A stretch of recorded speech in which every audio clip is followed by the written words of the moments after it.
Hi guys, thanks for tuning in. So this video is a lot different from the other videos that I usually post.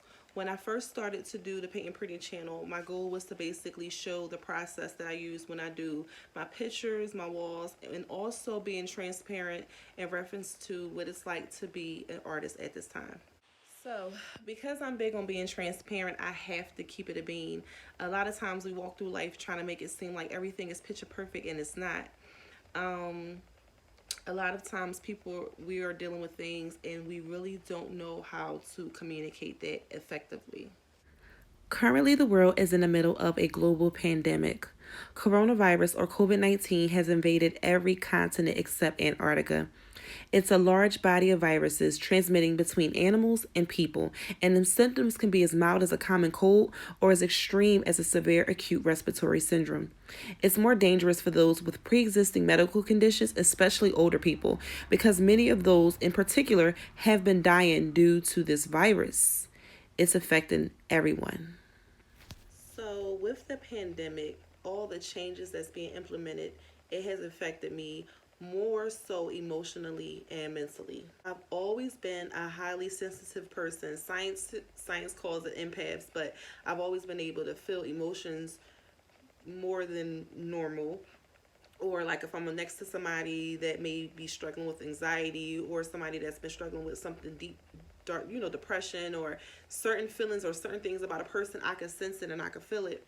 And what the pandemic kind of did is created like this whirlwind of emotions, and a lot of times people that are highly sensitive like that, they're catching it all.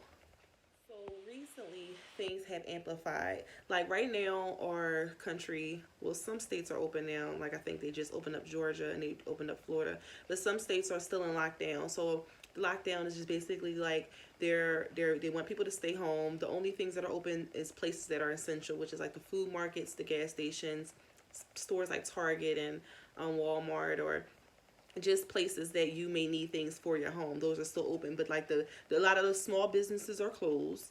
And we're told to social distance, like staying 6 feet from each other, wearing a mask on our faces. Some people wear gloves, some people don't.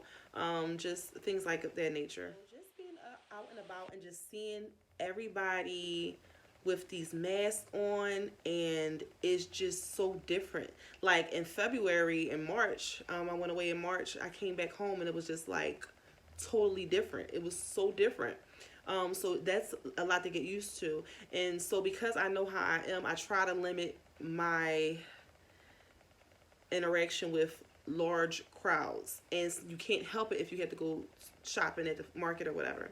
So now it's like if I go to the market, when I first was going to the market during like when everybody was first panicking, it was like crazy. Like I could feel. I never was scared of the virus. It just kind of like, if we get it, we get it. You don't, you don't.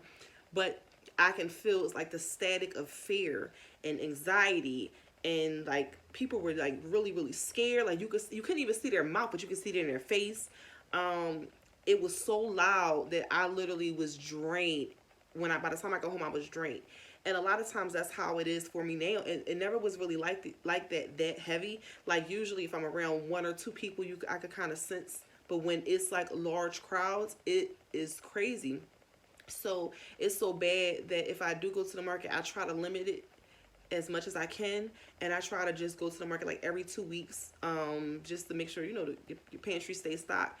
But when I leave and I get in the house and I come home, I am drained for days. Like it's so hard to get out the bed. I'm drained.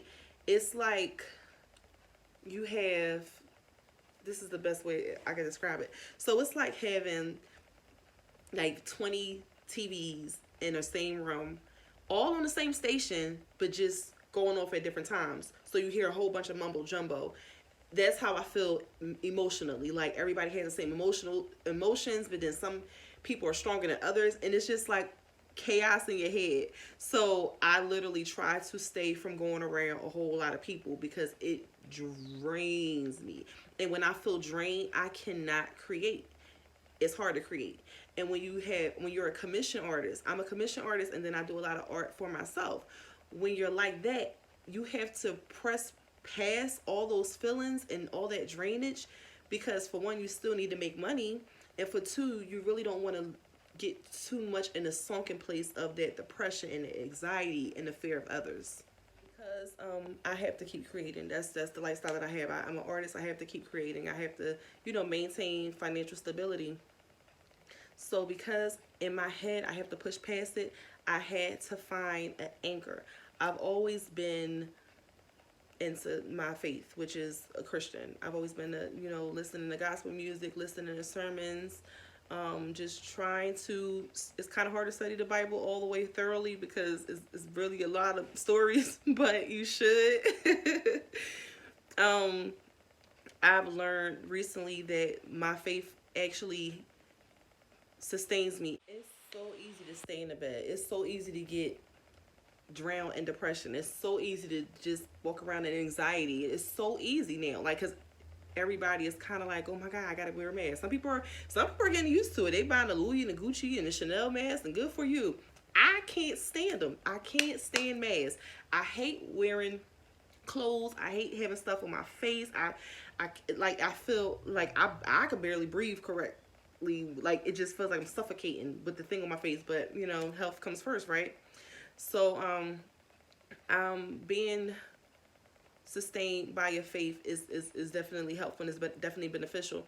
So just a little advice for those who are also walking their faith, whether you're Muslim, whatever you're Muslim, Christian, Jew, whatever your faith walk is, just get into it. Like, get into who you serve, or get into your prayer life. Read books. Recently I've been reading a lot more, and it's been helping me because you literally escape. It's different from watching TV. When you watch TV, even if you're watching something innocent on like a Disney or Nickelodeon or AMC or something like that, the commercials are all about the coronavirus and all about social distancing. I don't want to hear that. These books are not. All the books that I've been reading lately, it literally allows my mind to escape, and it's just like I can't physically vacation and jump on a plane and just escape it, but when you read, it does allow you to escape. When I'm painting, it allows me to escape. When I have on my music, it allows me to escape, and everything that I've been listening to has been positive. So it's like, when your phone is charging, when you're on the phone all day and you're talking and you're using it, your battery starts dying, and you have to plug it into a socket. And you plug it into the cord, plug it into the socket. So I believe you have to plug your body into a source.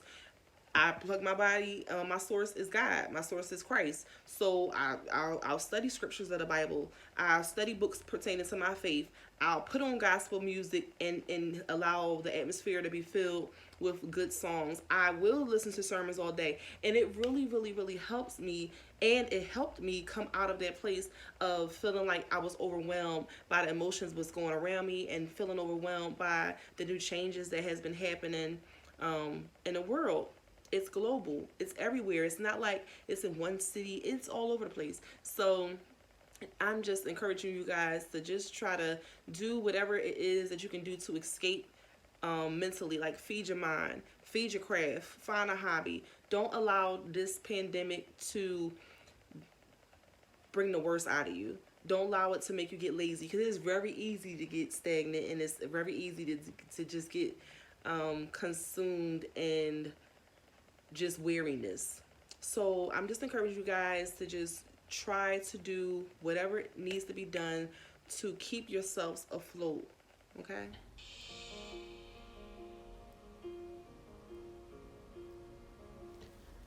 Show me the way, Lord, so that my movements don't contradict your lesson.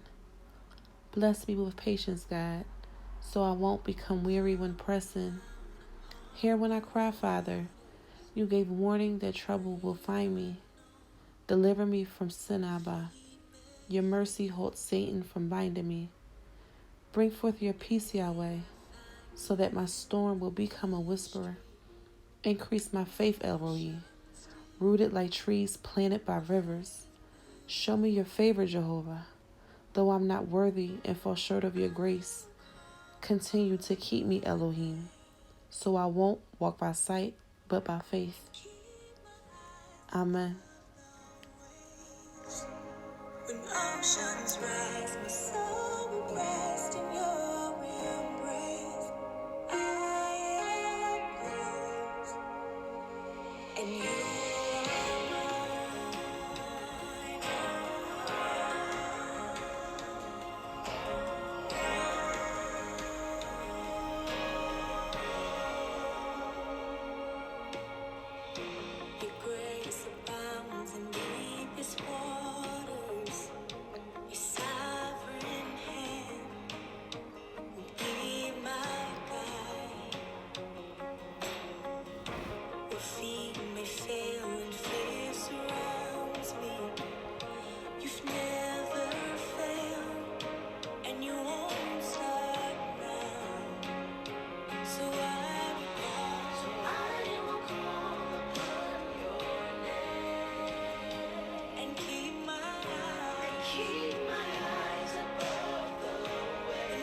Let me walk upon the waters wherever you would call me. Take me deeper than my feet could ever wander, and my faith will be made stronger in the presence